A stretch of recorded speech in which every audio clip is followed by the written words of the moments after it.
Aujourd'hui, il existe plusieurs modèles d'Apple Watch et ici, j'ai l'Apple Watch SE deuxième génération, l'Apple Watch série 10 et l'Apple Watch Ultra. J'ai eu plus qu'assez de temps pour les tester et dans cette vidéo, je te les présente tous les trois pour savoir quel Apple Watch te convient le mieux.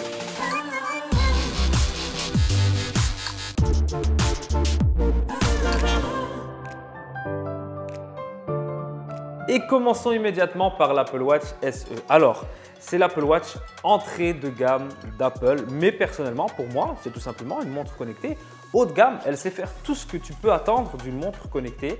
Donc, recevoir tes messages, tes appels, répondre à un appel pendant que tu es en train de courir. Elle garde toutes tes données pour le sport, quand tu fais de la course à pied, que tu fais de la grimpe, de la natation, etc. Suivre ton sommeil, tu peux bien sûr aller dans l'eau avec. Donc voilà, elle est vraiment complète et très bonne. Elle est plus petite que l'Apple Watch série 10 et bien sûr que l'Apple Watch Ultra, mais tu sais faire énormément de trucs avec. Comparé à l'Apple Watch Series 10 et l'Apple Watch Ultra, elle n'a pas l'Always On Display. Du coup, ça veut dire que tu dois toujours tourner ton poignet pour voir l'heure. Ce n'est pas très dérangeant, mais bon, c'était un petit plus que bon, j'aurais bien aimé avoir. Elle tient toute la journée et se recharge de 0 à 80% en 1h30 avec un chargeur rapide. Du coup, si tu penses à la charger tous les jours, l'Apple Watch SE peut bien être une option pour toi. Et passons maintenant à l'Apple Watch Series 10. D'ailleurs, mets-moi en commentaire si tu avais remarqué que je change à chaque fois d'Apple Watch. C'est plutôt comique.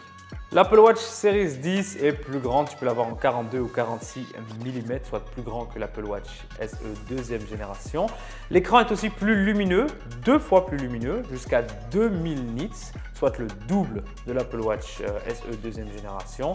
Et ça se remarque. Quand tu es à l'extérieur, vraiment, tout est beaucoup plus lisible et avec l'écran qui est un peu plus grand, c'est vraiment très agréable. Les capteurs pour la santé sont un petit peu plus précis et tout simplement sur cette montre, tu as l'Always On Display. Donc ça veut dire que quand je pose mon bras comme ça et je jette un coup d'œil, j'ai tout le temps l'heure qui s'affiche sur ma montre. Du coup, dis-le moi en commentaire, l'Always On Display, indispensable ou pas, qu'est-ce que tu en penses? Ça m'intéresse. À part ça, l'autonomie de la batterie, elle tient aussi une journée. Donc si tu prends cette habitude de la charger tous les jours, alors l'Apple Watch Series 10 peut être quelque chose pour toi. Je me dirigeais un peu plus vers les sportifs pour l'Apple Watch Series 10 parce que tout simplement elle est plus grande et c'est vraiment plus agréable.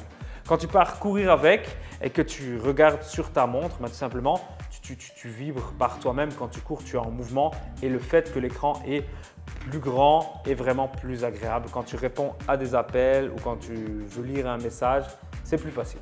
Sur ce modèle, tu possèdes une puce S10.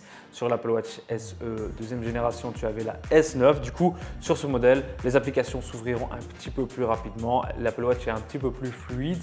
Mais bon, pas une gigantesque différence à mon avis. Ça reste tout simplement une bonne Apple Watch et on a l'habitude de chez Apple que ça fonctionne. Elle aussi tient environ une journée, donc plus qu'assez. Tu peux l'utiliser du matin au soir. Et passons maintenant à l'Apple Watch des aventuriers, l'Apple Watch Ultra 2. Alors, 49 mm d'écran, elle est beaucoup plus épaisse, elle est vraiment musclée. Le style, tu aimes ou tu n'aimes pas. Moi, j'aime bien avoir une montre présente sur le poignet, si c'est le bon terme. Elle a un petit bouton en plus qu'on ne retrouve pas sur l'Apple Watch SE deuxième génération ou l'Apple Watch Series 10, mais qu'on retrouve sur le précédent modèle d'Apple Watch Ultra. C'est le bouton Action. Alors, tu paramètres toi-même quand tu cliques dessus, qu'est-ce qui se passe sur ta montre. Là maintenant, quand je clique dessus, par exemple, moi, j'ai ma lampe torche qui s'allume. C'est pratique quand mon fils se réveille la nuit. Mais sur le précédent modèle, j'avais par exemple mis que l'application sport s'ouvre automatiquement. Et toi-même, tu peux donc paramétrer ce que tu désires ouvrir, un accès rapide. C'est toujours pratique. Elle a une autonomie de 36 heures, soit 2 fois plus longtemps que les 2 autres modèles que je t'ai présentés. Et oui, c'est vraiment agréable de devoir la charger moins souvent. En résumé, si tu as une ancienne Apple Watch et que tu souhaites la mettre à jour ou que tu n'as encore jamais eu d'Apple Watch et que tu as besoin de toutes ces fonctionnalités de base, l'Apple Watch SE deuxième génération est parfaite pour toi. Elle sait tout faire ce que tu attends d'une montre connectée et elle le fait vraiment bien. Tourne-toi plutôt vers la Series 10 si tu fais vraiment beaucoup de sport, que tu veux un écran un peu plus grand, car c'est vraiment plus agréable et plus pratique en utilisation. Et si tu pratiques des sports extrêmes ou que tu fais de la plongée, alors dirige-toi vers l'Apple Watch Ultra 2. Elle est magnifique, la batterie dure longtemps, elle est vraiment très grande. Après, ce n'est pas pour tout le monde. Quel Apple Watch tu choisiras dépendra de tes goûts. Est-ce que tu veux une petite, une moyenne ou une grande? Est-ce que tu veux une Apple Watch un peu plus costaud ou quelque chose qui passe facilement dans la chemise? C'est à toi de voir. J'espère que cette vidéo te sera été utile. Sur ce, je te souhaite une bonne journée et je te dis à la prochaine dans une nouvelle vidéo. Ciao!